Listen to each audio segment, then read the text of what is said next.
berapa persen sekarang Mbak Mayang ratingnya kan ya? Ratingnya itu di Jawa Timur kan ya? Oh ternyata sedikit kan ya? Kenapa? Gimana kita boostingnya kan ya? Jadi orang bisa bahasa, bisa hitung-hitungan dan bisa tahu geografinya, sukunya apa, sehingga saya bisa bahasanya, bergaul gampang kayak kira-kira gitu. Jadi kita ingin menggunakan cara lain gabungan ini hibrid PCA namanya sama ICA. Kita ambil mana yang lebih layak gitu kan ya untuk dipakai di analisis berikutnya.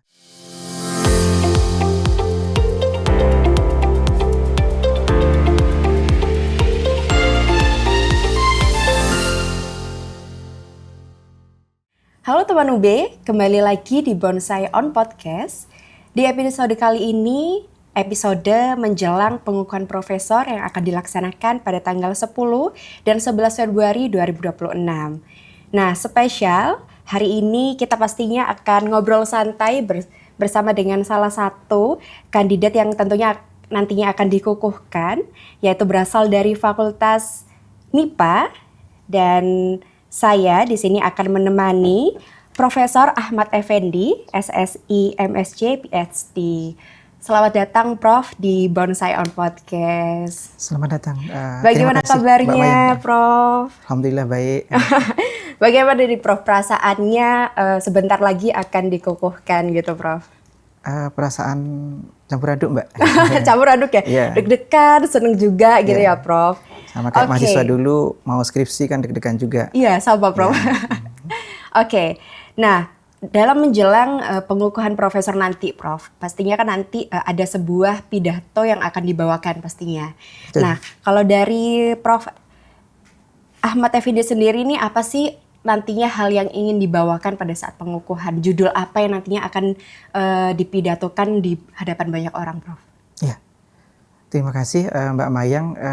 Judulnya itu temanya ya gampangnya ya. Temanya itu tentang mixed model. Mungkin sudah dibaca juga oleh jenengan kan ya. Mixed model itu sempitnya. Belum ke secara keseluruhan besar kan ya. Sempitnya itu di penelitian kami gabungan atau membandingkan antara hibrid PCA dan ICA. Independent Component Analysis dan Principal Component Analysis. Ini sebenarnya mereduksi beberapa variabel yang banyak itu ya. Saya punya variabel ekonomi, misalnya ekonomi adalah pengangguran, ada pendapatan, kemudian usia responden misalkan ya, kemudian berapa lama bekerja dan seterusnya. Itu ingin direduksi ya. Kalau misalkan saya punya 11 mau saya reduksi kan ya, menjadi sedikit kan ya, itu bisa kan ya. Tapi ada beberapa hal yang sebenarnya nggak cocok direduksi. Kalau direduksi itu informasi datanya itu berkurang kan ya. Makanya kemudian gimana caranya supaya informasi datanya tidak berkurang, tetap dibuat komponen utama. Komponen utama ini berfungsi juga untuk kalau misalkan saya punya angka pengangguran, saya punya usia, saya punya lama bekerja, pasti ada pengaruhnya itu Mbak kan. Iya. Usianya lebih tua pasti angka pengalaman bekerjanya pasti lebih panjang, penghasilannya juga lebih besar. Nah, komponen utama itu gimana caranya supaya independen, saling tidak berpengaruh, akhirnya tidak berpengaruh. Itu secara sempitnya loh ya kan ya. Jadi kita ingin menggunakan cara lain gabungan ini hibrid PCA namanya sama ICA. Kita ambil mana yang lebih layak gitu kan ya untuk dipakai di analisis berikutnya. Nah, yang penting yang kedua ini. Nah, yang kedua ini adalah mixed model, berarti itu adalah campuran ya, antara fixed effect dan random effect. Nah, ini biasanya orang-orang mulai paham. Nah, kalau tadi agak spesifik, jadi kan mulai sekarang pokoknya yang pernah kuliah pasti paham insya Allah kan ya. Saya usahakan seperti ini ya penjelasannya ya. Fixed effect itu saya punya karena saya punya data yang tidak bertingkat. Nah, tidak bertingkat itu misalnya begini. Saya punya data penghasilan lulusan UB kan ya. Penghasilan lulusan UB kan ya. Itu dipengaruhi oleh usia, tingkat pendidikan, IPK berapa dan seterusnya kan ya. efeknya itu ada Mbak, namanya fixed effect itu. Nah, kalau misalnya kita punya persamaan regresi itu ya, pengangguran dipengaruhi oleh usia. Nah, pendapatan dipengaruhi oleh usia kan ya. Misalkan pendapatan rata-rata pendapatan di UB, lulusan UB sorry ya, itu 3 juta kan ya. Yang awal ya, awal lulusan kan ya. Rata-rata pendapatan di UM itu ada 2,5 juta kan ya. Rata-rata pendapatan di UI itu 4 juta dan seterusnya. Ini kan fix ini di UB. Tapi kalau misalkan mau digabung, se-Indonesia misalkan ya, jadinya kalau di rata-rata itu pendapatan awal adalah 3.200.000. Kalau di UB senang, wah pendapatan saya naik dong kan ya rata-ratanya. Dipublis di koran-koran itu kan ya. 3 juta jadi menjadi 3.200.000. Yang anak UI marah-marah dia, pendapatan saya itu 4,5 juta. Kok jadi 3.200 sekarang kan? Makanya kemudian ada data bertingkat. Nah, data bertingkat itu mengakomodir ya perbedaan universitas, perbedaan provinsi, dan perbedaan usia dan seterusnya. Yang faktor randomnya itu ada. Faktor random ini di pemodelan kan ya. Sehingga ketika saya punya pertanyaan, misalkan di Penaker nih, penghasilan awal kan ya kan.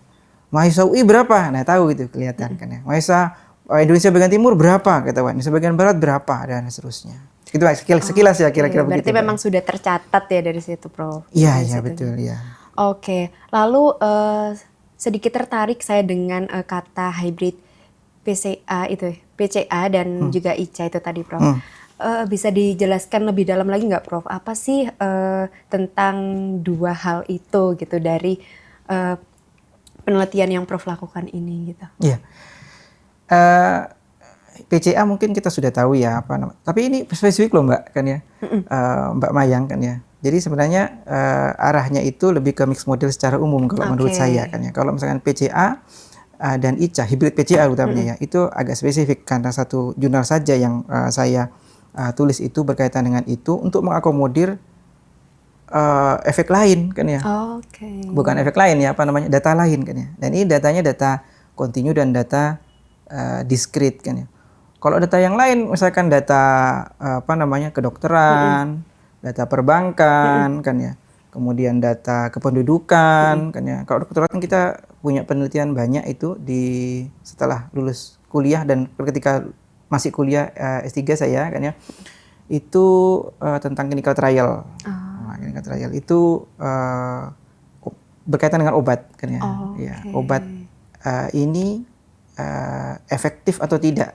Kalau misalkan bahasa ilmiahnya itu signifikan atau tidak bukan mengobati ya mereduksi ya, kanker kan. Kanker waktu itu saya ketika postdoc itu ya kita terlibat di kanker payudara dan kanker head and neck ya, head dan leher ya kan ya, head and neck.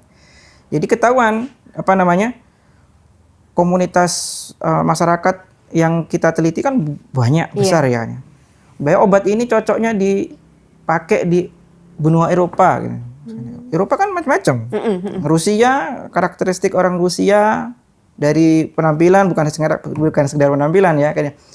Tapi ginekologi. Nah, jadi karakteristik orang Rusia dengan karakteristik orang Spanyol beda kan ya. Beda banget kan. Dengan orang Inggris beda banget tuh kan ya. Itu untuk Eropa. Jadi data yang besar ini intinya tuh begini kan ya.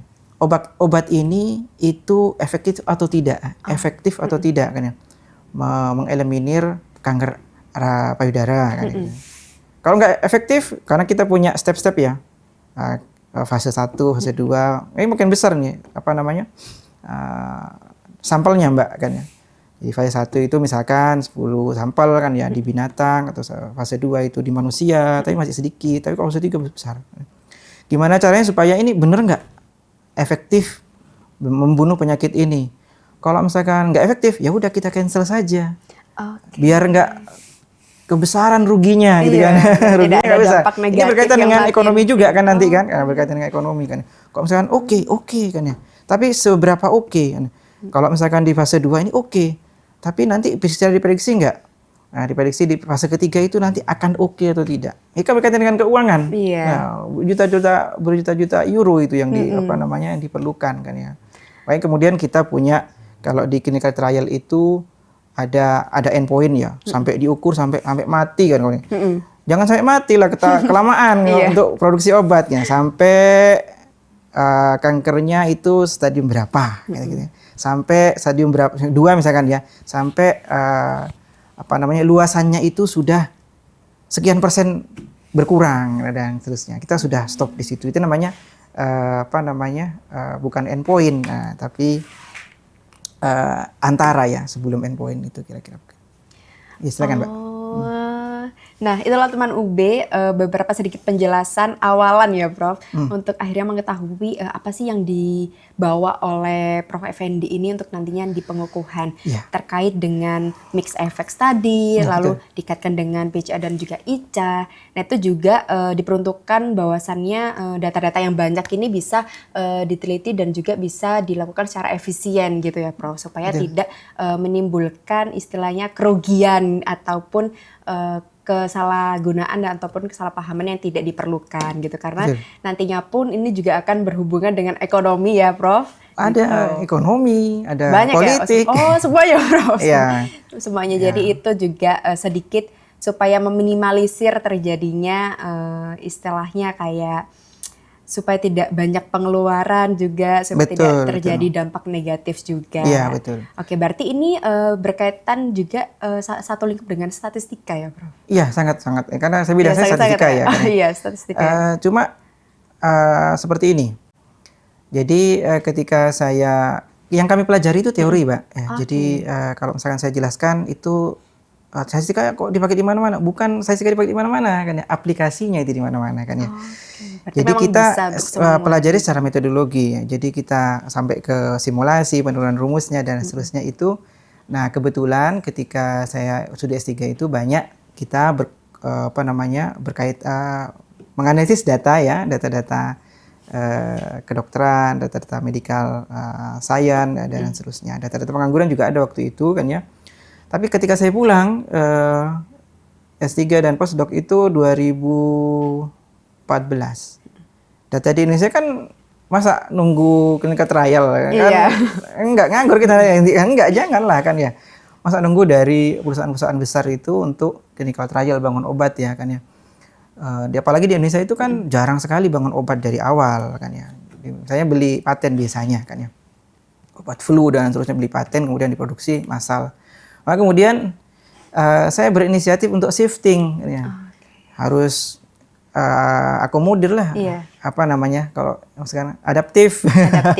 Iya, kira-kira adaptif kira-kira. Dan statistik kita memang diajari untuk itu kan ya.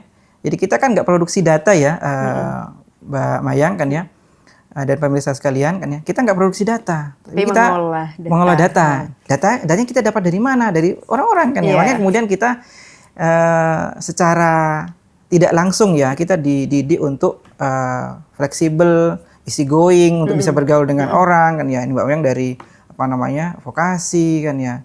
Mbak Grace tadi dari FISIP, dari psikologi. Saya bisa kan ya Mbak bergaul dan minta datanya juga. Kira-kira gitu.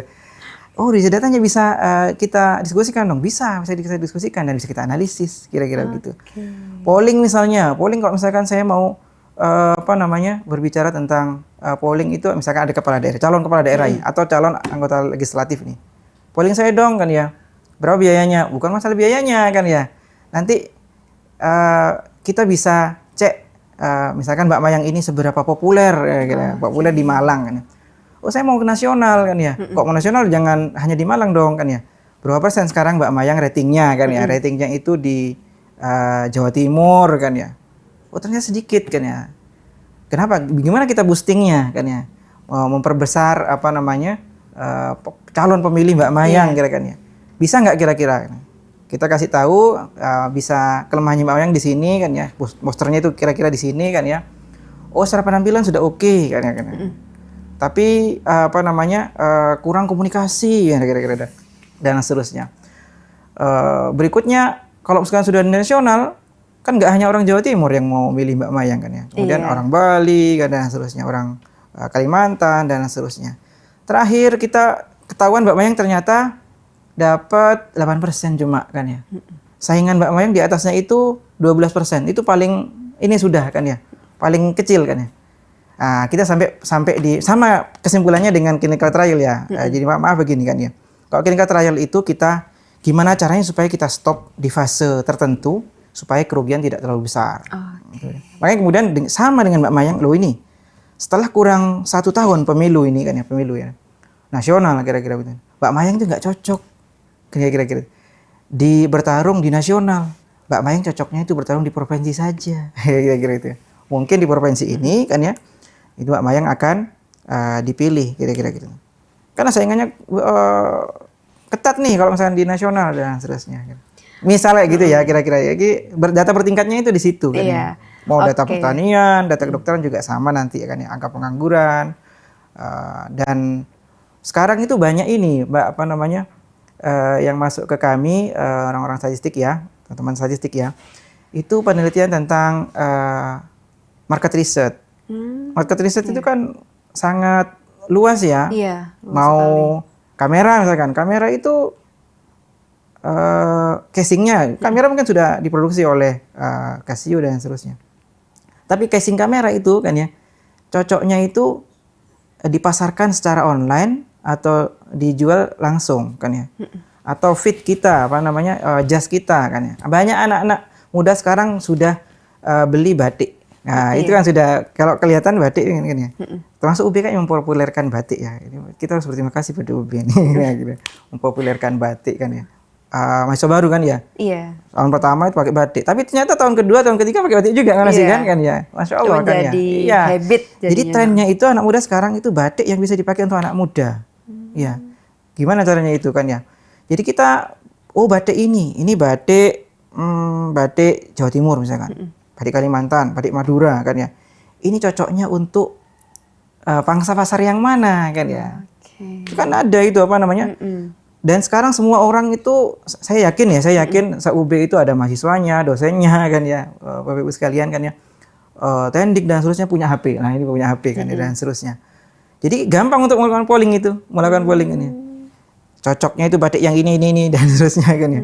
Polling bisa nggak? Bisa dan inginnya real time kan ya. Iya. Nah, ini real time. Oh, ternyata banyak ya yang suka batik ini. Nah, batik ini itu diproduksi berapa kan ya? Dijual bulan apa cocoknya gitu kan? Iya kan? Batik musim dingin mungkin sama musim hujan maksudnya ya. Kalau di Indonesia kan ada musim hujan sama musim kemarau aja kan ya. Kalau musim kemarau itu cocoknya batik yang lembut, tapi coraknya seperti apa dan seterusnya. Kan berbeda-beda itu dengan mahasiswa UB, dengan mahasiswa UNER nanti kan ya, dengan mahasiswa UI kan ya. Khusus mahasiswa loh ya kan ya. Itu berbeda cara memandang produknya kira-kira. Jadi produsen sekarang itu sudah berkurang masang iklan itu di billboard, di jalan-jalan itu sudah berkurang. Sudah berkurang, kemudian di TV juga sudah berkurang juga. Kebanyakan media sosial. Iya, kebanyakan di YouTube kan ya. Iya, di TikTok kan ya. Sudah, itu kan bukan tanpa perhitungan, Mbak kan ya. Kapan produk saya ini enaknya kan ya, bukan enak, baiknya kan ya. Itu ditampilkan di TikTok. Produk saya ini kapan ditampilkan di YouTube saja kan ya. Di YouTube tapi sesuai dengan figurnya kan ya. Figurnya ini ternyata Mbak Mayang ini figurnya tentang misalnya Mbak Mayang ya, Mbak Mayang penyanyi kan ya. Oh, ketika Mbak Mayang itu tampil kan ya, YouTube iklan yang masuk apa ini? Nggak kira sarung, nggak kira kan? Nggak. Tapi ketika Ustadz Abdul Somad kan ya, iklan sarung nih masuk kan ya. Nah, ketika Ustadz Adi Hidayat misalkan, bukan hanya sarung yang masuk, tapi baju kuku kan ya. Sekarang mau lebaran juga nih. Sesuai targetnya. Iya dong kan ya. Oke. Nah, dari penelitian yang sudah Prof lakukan ini, apa sih tantangannya selama menjalankan itu, Prof? Apa yang mungkin hal yang belum tercapai atau mungkin belum ditemukan nih dalam penelitian tersebut? Banyak Mbak kan ya. Tapi khusus yang kalau secara teori ya kan ya. Kalau secara teori itu saya punya paper yang saya terbitkan 2017 itu tentang kesesuaian distribusi. Jadi kayak saya bilang tadi kita punya fixed effect kan ya. Jadi kalau misalkan datanya datar saja kan ya gampangannya, dari satu provinsi, dari satu universitas, tapi ketika kita punya bertingkat kan ya, itu ada random effect kan ya, yang mengakomodir signifikansi dari koefisien regresi misalnya kan ya. Itu distribusinya, random effect ini punya distribusi Mbak kan ya. Nah, distribusi, atau distribusi ya, pola kan ya. Nah, mungkin udah pola. Polanya itu pola normal yang kita pakai kan ya. Di paper saya 2017 itu kita punya polanya pola mixture namanya. Nah, mix. Jadi polanya normal, nggak harus normal dong kan ya. Kita punya error itu kita asumsikan itu memang normal. Normal itu tahu ya kayak gini kita normal.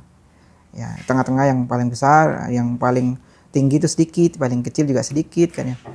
Tapi kita punya saya waktu itu dan tim kan ya 2017 itu menulis paper mixture kan ya. Jadi mixture, jadi normal juga tapi beberapa ya, puncaknya beberapa kan ya kira-kira. Itu untuk mengakomodir random effect yang kira-kira tidak normal kira-kira. Sebenarnya kan ya, dan itu untuk beberapa ini ya Mbak ya, data normal, data survival, data tidak normal banyak ya, ada data biner dan seterusnya. Data banyak kira-kira, data biner utamanya, data Poisson kan ya, dan seterusnya. Poisson itu data count, angka kan ya. Nah, seberapa kali kira-kira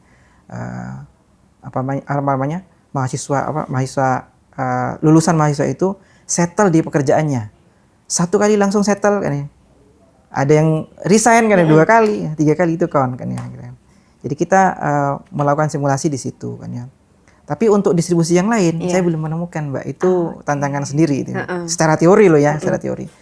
Tapi kalau misalkan di Indonesia, kalau misalkan itu nggak diteliti pun nggak masalah sebenarnya. Tapi kalau misalkan saya berkomunikasi dengan teman-teman atau profesor saya kan di di Belgia, saya dulu di Belgia kan ya, di Leuven kan ya S3-nya, itu ditanya biasanya, gimana random effect-mu kan ya, ada ini nggak lanjutan nggak Usen? Maaf Prof. Belum si Ahmad sibuk aja dengan analisis data yang lain di Indonesia gitu kan ya. Di Indonesia kita palu gada Mbak kan ya. Apa yang lu mau gue ada gitu kan ya. Mau data ini oke kita analisis, data ini kita analisis kan ya. Tapi kita akan tetap fokus kan ya. Fokusnya makanya kemudian ketika saya lulus itu saya banyak fokus ke penelitian, saya dosen kan ya. Jadi fokus ke penelitian secara komputasi ya. Secara teori dan komputasi. Masuk lab juga saya di teori dan komputasi, sekarang jadi ketua labnya saya di statistik ya. Ditunjuk jadi ketua lab ya. Statistik dan simulasi, ya, kira-kira begitu. Jadi makanya kemudian profesor saya di situ ya. Dan yang saya angkat itu agak teoritis katanya para anggota senat. Ya, memang teoritis gimana kan ya. Tapi fleksibel nanti untuk penerapannya gitu. Memang hibrid PCA dan ICA ini sangat teoritis, dan bukan sangat teoritis sebenarnya bagi kami ya, karena ini perlu simulasi. Tapi ini perlu sekali untuk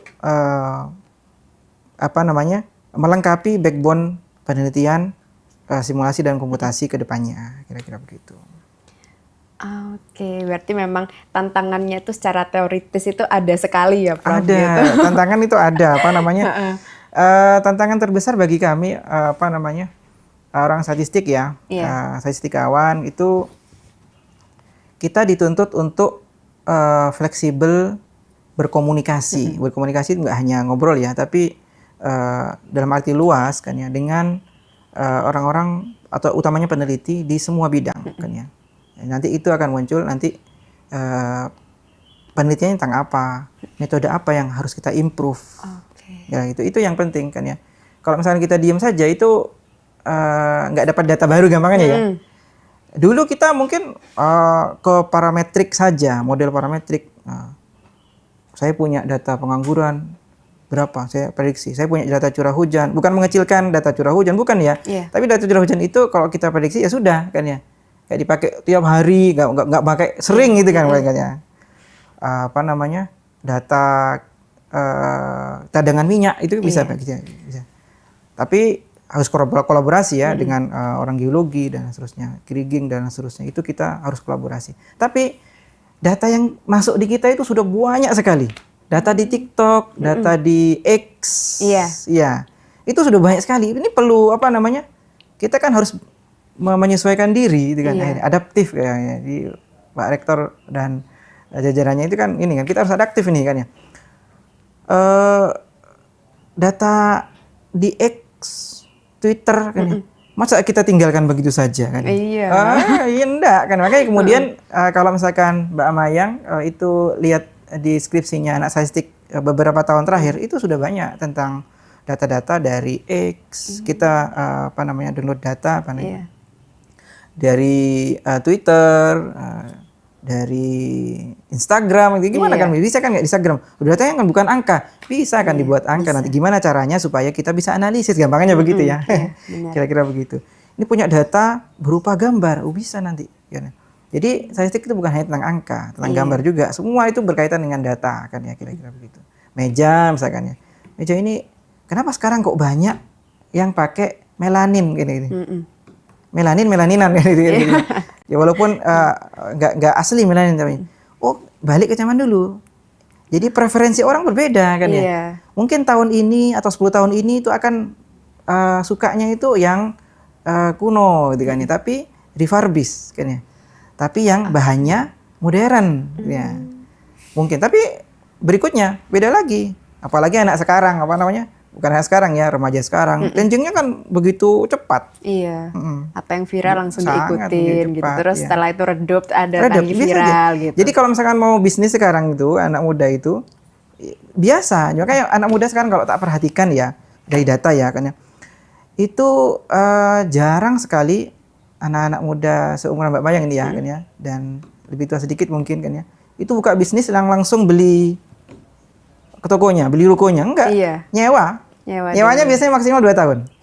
Ya, di depan rumah saya itu ada studio musik, nyewanya 1 tahun cuma.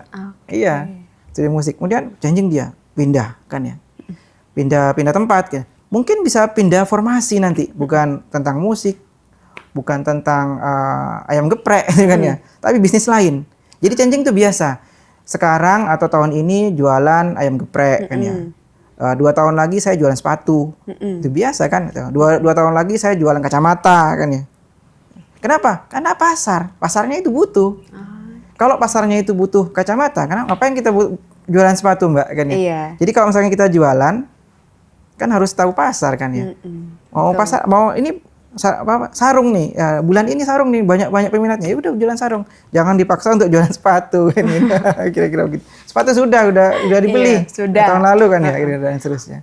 Kira-kira begitu. Yang terakhir nih Prof, apa harapan mungkin atau pesan yang ingin Prof sampaikan saat ini terkait dengan pidato yang nantinya akan Prof bawakan saat pengukuhan gitu? Yang berat itu, pesan untuk siapa ini? Pesan untuk pemirsa ataupun teman UB yang sudah membaca misal ataupun nanti mendengarkan pengukuhan Prof, harapannya dengan adanya penelitian ini tuh Prof ingin membawa sebuah perubahan apa gitu bagi mereka, bagi pendengar ini? Yang pertama, penelitian saya ini, saya bukan berpesan ini ya, pernyataan mungkin Mbak ya kan ya. Ada 2 atau 3 ya. Satu, penelitian saya ini berkaitan dengan mixed model, data bertingkat, gimana supaya data yang mungkin sedikit kompleks itu bisa kita analisis dan kita bisa sajikan, kita bisa interpretasikan kepada halayak ramai kan ya. Dengan tidak melupakan kaidah-kaidah statistik ya.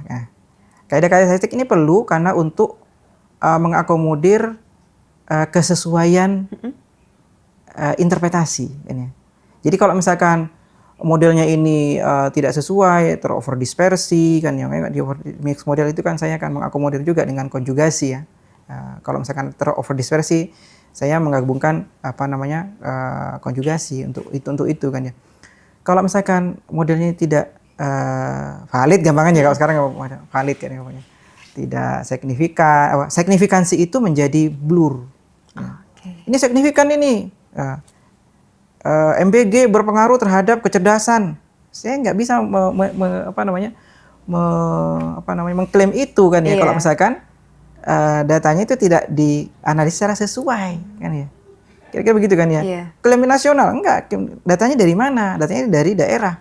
Per daerah dong ada random effect nanti kan ya kira-kira. Makanya mix model itu penting.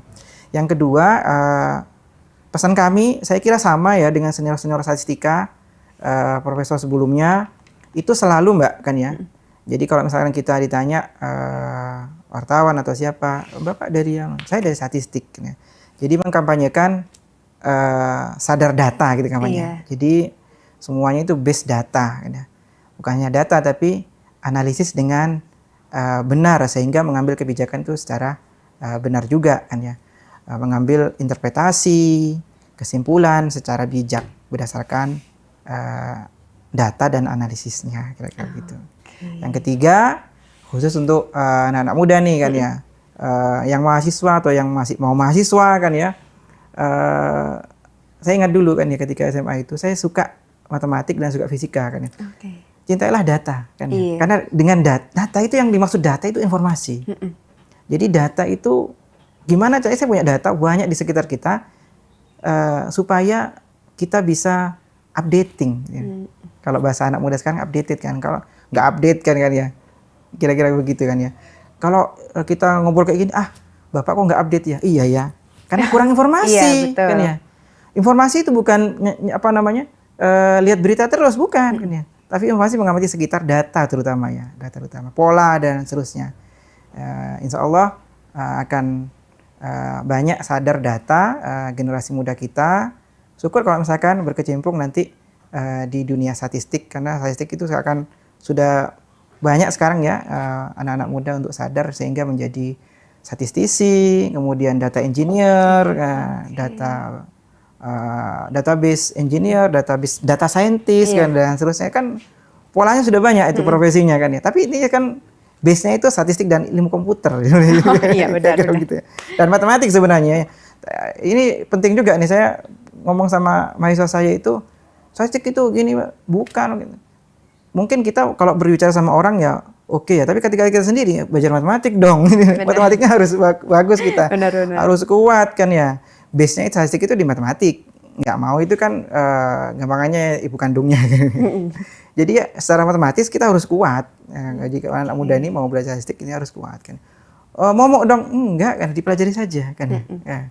Matematik itu kayak bahasa. Jadi harus kita familiarisasi, jika ulang-ulang dan seterusnya.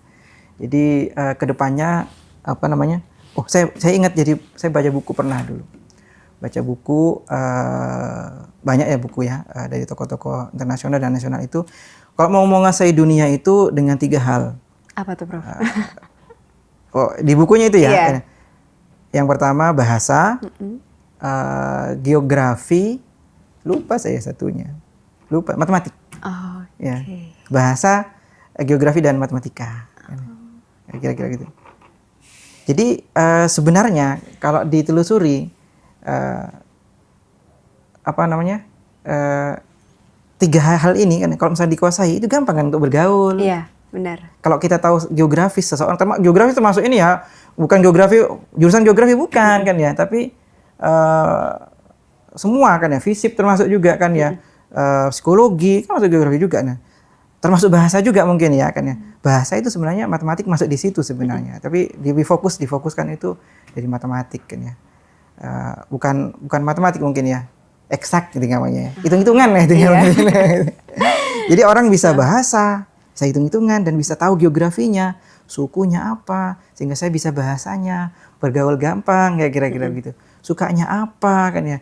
Itu menjadi enjoyable kan Iya, jadi orang ini kok enak ya kira-kira. Diajak ngomong kok enak ya kira-kira. Iya emang, tapi bukan hanya ngomong Mbak kan ya. Tapi saya bergaul seterusnya insya Allah akan nyaman untuk Bapak kan, untuk Ibu juga kira-kira. Bukan hanya impresi awal ini, enggak, tapi impresi seterusnya mudah-mudahan kira-kira. Demikian ya 3 hal itu yang mudah-mudahan bermanfaat dari saya. Oke. Itulah teman UB kesimpulan dan juga harapan dari Prof. Effendi terkait penelitiannya yang nantinya akan disampaikan dalam pengukuhan profesor pada tanggal 10 dan 11 Februari 2026. Yang basicnya dari statistika, lalu beliau juga mencintai data gitu ya. Jadi dengan adanya data kompleks atau data bertingkat itu akhirnya beliau memutuskan untuk meneliti menggunakan mix model, yaitu dengan klasifikasi hybrid TCA dan juga ICA. Nah dari situ akhirnya nantinya data-data tersebut itu dapat didistribusikan dan juga dapat dipahami lebih mudah lagi oleh pembaca ya Prof ya. Siap. Pastinya, dan juga memiliki beberapa penemuan-penemuan yang pada akhirnya kapan kita harus berhenti agar supaya tidak menimbulkan dampak yang berlebih. Saya tambah dikit aja. Oke, silakan Prof. Saya lupa kan, tapi di statistik itu senior-senior saya jangan lupa untuk mengkampanyekan error namanya. Oke. Pernah dengar ya error ya? Pernah. Satu kali signifikan. Ini signifikan secara statistik kan. Tapi dengan error 5%. Oke. Ini quick count dengan error 2%. Nah, itu error di statistik itu mendekatkan kita kepada Allah. Jadi kita itu bukan pasti. Jadi semua kita ada errornya gitu kan ya. Makanya kemudian senior-senior saya itu selalu bilang orang statistik itu harusnya orang yang tawadhu kan ya. Loh kenapa? Iya, karena selalu ada errornya. Nggak pernah pede. Loh, saya pede 98% kan ya. 2%-nya error. 2%-nya nggak mungkin 100% gitu, dong. iya. Iya. Yang harus pede pol itu kan ya hanya Rasulullah dan Allah SWT kan ya. Rasulullah SAW juga nggak pede juga kan ya. Allah saja yang 100% itu benar. Jadi kita manusia itu secara statistik itu kan ada errornya gitu. Mudah-mudahan mendekatkan diri pada agama kan ya. Iya, karena kan memang kita sebagai manusia juga tempatnya salah kan pasti Prof, itu ya. kan ya. Kita juga belajarlah untuk belajar tentang ilmu, juga belajar tentang agama juga. Sepakat gitu. Mbak Mayang, jadi tidak 100% memang benar gitu. Betul. Pasti memang ada yang akan jauh lebih benar juga dari kita gitu. Ada yang jauh lebih berkembang juga dari kita. Tapi bagaimana caranya nantinya kita bisa belajar dan juga istilahnya wanti-wanti lah gitu ya, Bro. Ya. Oke, itulah teman UB. Sekian pembahasan episode kali ini. Semoga pengukuhan Prof. Effendi nanti dilancarkan dan juga diberikan kesuksesan dalam karirnya. Terima kasih Prof sudah hadir dalam Bonsai kali ini. Terima kasih banyak Mbak Mayang dan teman-teman sekalian. Semua mahasiswa saya juga kan ya. Terima kasih.